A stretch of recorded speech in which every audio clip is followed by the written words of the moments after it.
Telltale Games, with their strong focus on character development and penchant towards dark stories, appears to be a good fit for George R.R. Martin's A Song of Ice and Fire. I really liked the first episode of A Game of Thrones, which introduced us to the Forrester family, who have suddenly found themselves on the wrong side of the War of the Five Kings. Things go from bad to worse in Episode 2, The Lost Lords. As far as plot goes, we pick up more or less where we left off last time around, except now we're meeting a couple new characters. We start off across the Narrow Sea in Yunkai, where we meet the exiled Asher Forrester, a sellsword who has run afoul of the Lost Legion, another group of mercenaries. The action begins almost immediately with a pretty drawn-out fight scene that I had a lot of fun with.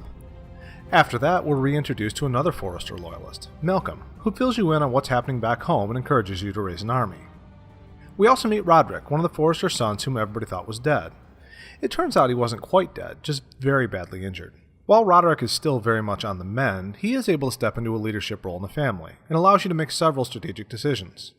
We also check in with a couple characters from last time around, Garrett Tuttle, who has arrived at Castle Black, and Mira Forrester in King's Landing. In Garrett's section, you go through some basic Night's Watch training and make a couple new friends and enemies, including Jon Snow.